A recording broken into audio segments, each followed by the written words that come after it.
Thank you very much. Hello. I'd like to begin by thanking the people of Montana, South Dakota, New Mexico, New Jersey, and California. We had some big days, and we have some big numbers coming in, very big numbers. I'm truly honored by your support. Together, we accomplished what nobody thought was absolutely possible. And you know what that is? We're only getting started, and it's going to be beautiful. Remember that. Tonight, we close one chapter in history, and we begin another. Our campaign received more primary votes than any GOP campaign in history. No matter who it is, no matter who they are, we received more votes. This is a great feeling. That's a great feeling. This is not a testament to me, but a testament to all of the people who believed real change, not Obama change, but real change is possible.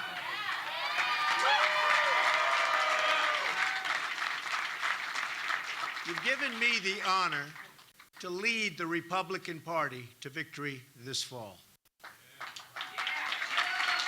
We're going to do it. We're going to do it, folks. We're going to do it. I understand the responsibility of carrying the mantle, and I will never, ever let you down. Too much work, too many people, blood, sweat, and tears. Never going to let you down. I will make you proud of your party and our movement, and that's what it is a movement. Now, recent polls have shown that I'm beating Hillary Clinton, and with all of her many problems and the tremendous mistakes that she's made, and she has made tremendous mistakes, we expect our lead to continue to grow and grow substantially.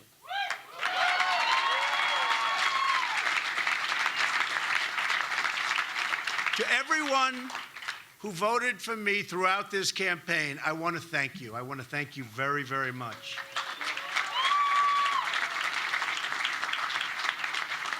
To those who voted for someone else in either party, I'll work hard to earn your support, and I will work very hard to earn that support. To all of those Bernie Sanders voters who have been left out in the cold by a rigged system of superdelegates, we welcome you with open arms. Believe me.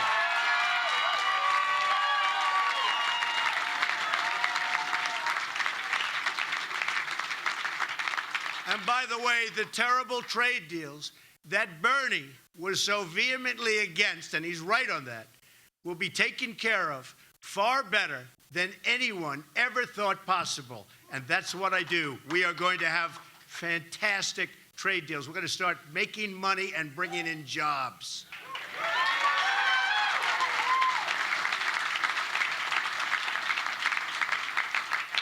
Now, I know some people say I'm too much of a fighter. My preference is always peace, however, and I've shown that. I've shown that for a long time. I've built an extraordinary business on relationships and deals that benefit all parties involved, always. My goal is always, again, to bring people together. But if I'm forced to fight for something I really care about, I will never, ever back down, and our country will never, ever back down.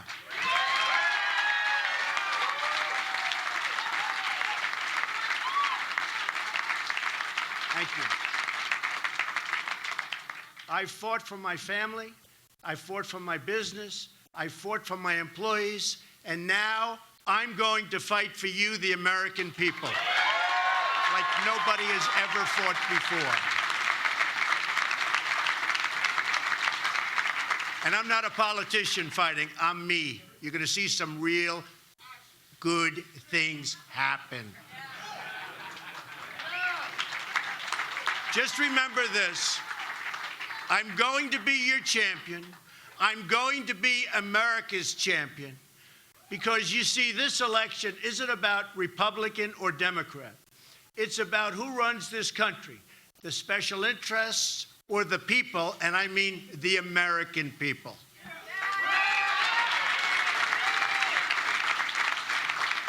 Every election year, politicians promise change.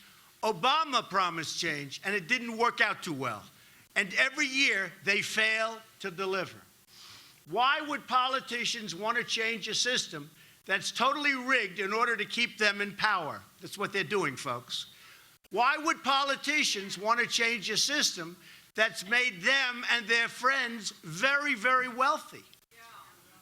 I beat a rigged system by winning with overwhelming support, the only way you could have done it. Landslides all over the country, with every demographic on track to win 37 primary caucus victories in a field that began with 17 very talented people. After years of disappointment, there's one thing we all have learned. We can't fix the rigged system by relying on and I mean this so strongly, on the very people who rigged it. And they rigged it, and do not ever think anything differently. We can't solve our problems by counting on the politicians who created our problems. The Clintons have turned the politics of personal enrichment into an art form for themselves.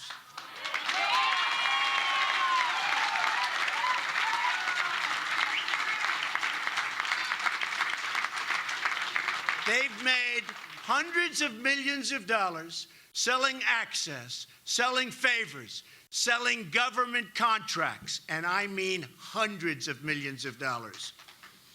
Secretary Clinton even did all of the work on a totally illegal private server. Something that how she's getting away with this, folks, nobody understands. Designed to keep her corrupt dealings out of the public record, putting the security of the entire country at risk, and a president in a corrupt system is totally protecting her. Not right. I am going to give a major speech on probably Monday of next week, and we're going to be discussing all of the things that have taken place with the Clintons. I think you're going to find it very informative and very, very interesting.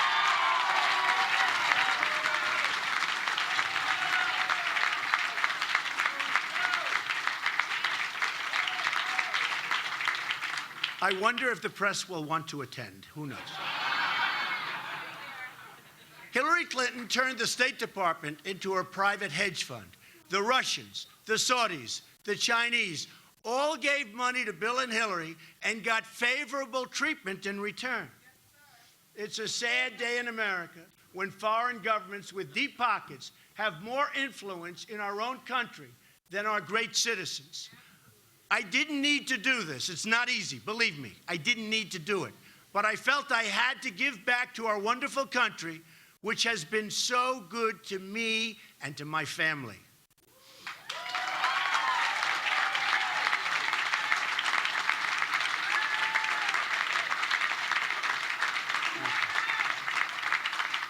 I've traveled to many of our states and seen the suffering in people's eyes.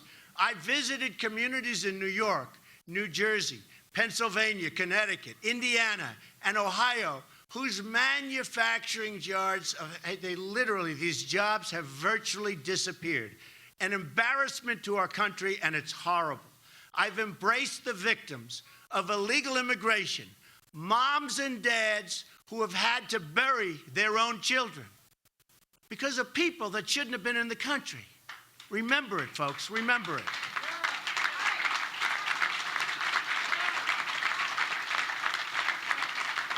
I visited the crumbling cities and the struggling schools.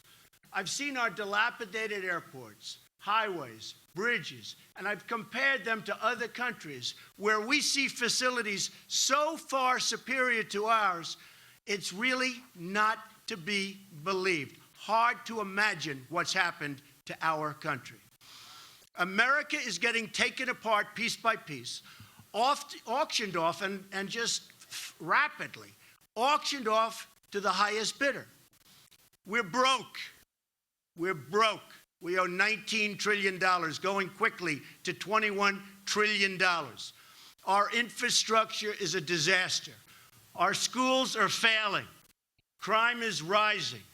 People are scared.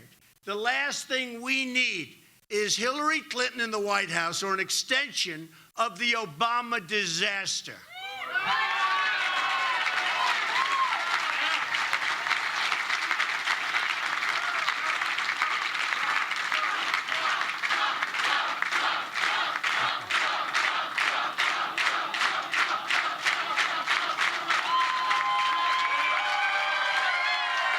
What a crowd, what a crowd. Thank you all very much.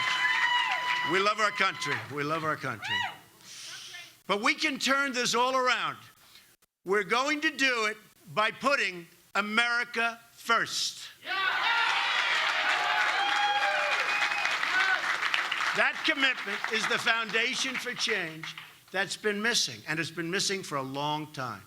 It's important to understand what America first means. It means on foreign policy, we will never enter into any conflict unless it makes us safer as a nation. It has to make us safer as a nation. This is the opposite of Hillary's foreign policy, which invaded Libya, destabilized Iraq, unleashed ISIS, and threw Syria into chaos, and created the mass migration, which is wreaking havoc all over the world. And while putting Iran on the path to nuclear weapons and making them a dominant power in the Middle East. And they are dominant, and we have made them that way, folks. We have made them that way. Better hope I'm president.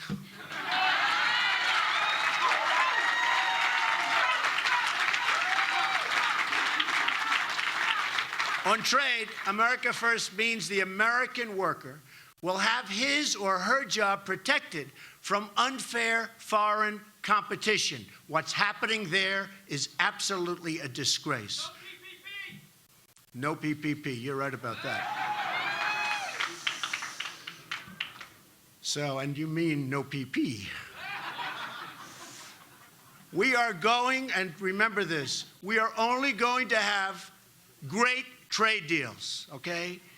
We are only going to have that.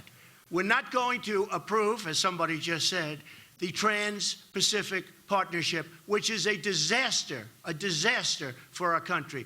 Almost as bad as NAFTA, signed by Bill Clinton, which has just stripped our country of our factories and our manufacturing and moved them to other places, in particular Mexico.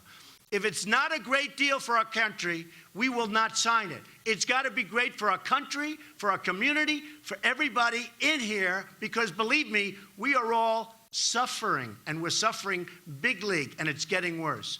On energy policy, America First means opening up America's great potential to bring wealth and prosperity to our own workers, including our wonderful and hardworking miners who have been absolutely, totally mistreated by this administration.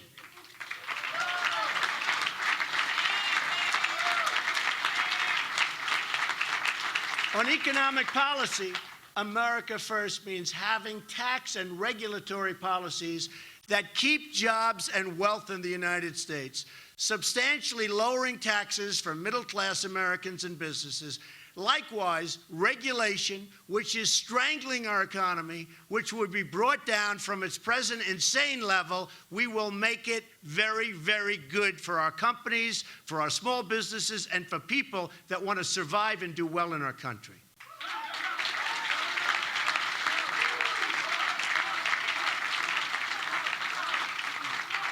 On immigration policy, America First means protecting the jobs, wages, and security of American workers.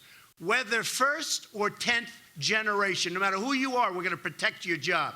Because let me tell you, our jobs are being stripped from our country like we're babies. The beauty of America First is that it brings us all together. Every American worker of every background is entitled to the same benefits, protections, and rights and privileges. It's got to be that way.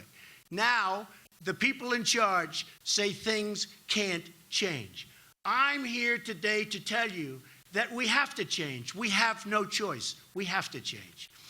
We're going to put, thank you. We're going to put America back to work. We're going to make our own products. We're going to put America back to work.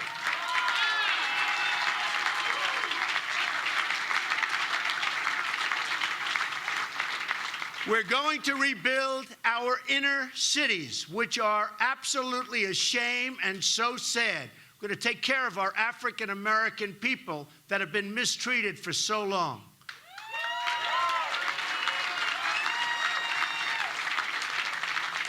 We're going to make you and your family safe, secure, and prosperous. Prosperous again. Together, we will put the American people first again. First again.